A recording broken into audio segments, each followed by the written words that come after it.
Sveikinu šį gražų rytą jūs čia susirinkusi į gražią šventę, į tokį džiugę mums progą, kad šiandien mes atidarom transporto inžinerijos fakultete Scania laboratoriją.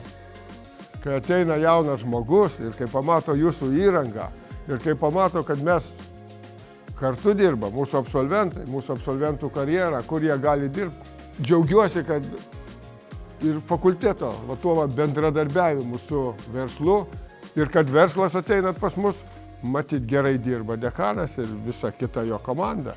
Noriu palinkėti jums gero bendradarbiavimo ir čia gerai padiskutuoti ir ačiū tiem, kurie prisidėjo prie tokios modernios laboratorijos.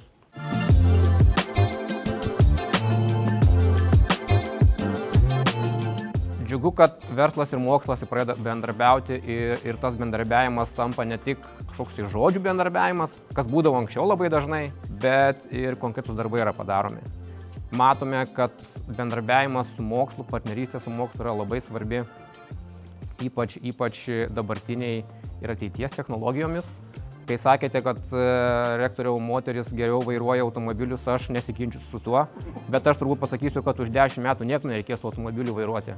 Ir galbūt atsivešim tokį ir parodysime jums, kas bus už kokių 5 ar 10 metų, kokie automobiliai bus tokie sunkiai automobiliai. Nebus jokios kabinos. Niekam nereikės vairuoti. Bet reikės turbūt kitų žmonių. Reikės tų žmonių, kurie tos automobilius valdo, kurie supranta ir kurie ne tik gerai gali sukti varžtą, bet tikrai gerai nusimanyti elektronikoje, būtent kompiuteriuose ir taip toliau, toje srityje, kurie tikrai gali valdyti tokius automobilius. Ir tikiu, kad šita laboratorija, jinai pasitarnaus tiek transportininkams, tiek mums, kaip Scaniai, kur mes čia tikrai pristatysime ne vieną naujovę. Norime to abipusio ryšio, kad nebūtų vien tik iš vienos pusės ryšys, tai turi būti abipusė nauda. Tikiu, kad tiek Scaniai, tiek ir Vilnius Tech kolektyvų tai bus tikrai naudinga. Tai ačiū dar kartą visiems.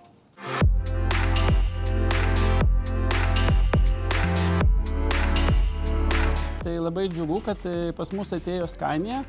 Tai kodėl tai mums yra svarbu, nes Scania tai yra šiuolaikės transporto priemonės, autobusai, vilkikai, sunkvežimiai, tai yra jų sistemos, važiuoklės, transmisijos, varikliai, tai ne tik vidaus degimo varikliai, bet ir elektros, jeigu prisimena čia renginį, kuris buvo prieš metus. Tai o ko reikia transporto inžinieriam, tai to visko reikia, ar ne, ką išvardinau, bet Scania taip pat ir prie logistikos prisideda. Tai labai džiugu, kad turim tokį partnerį, tai tuo ir didžiuojamės, tai ačiū labai Dariau.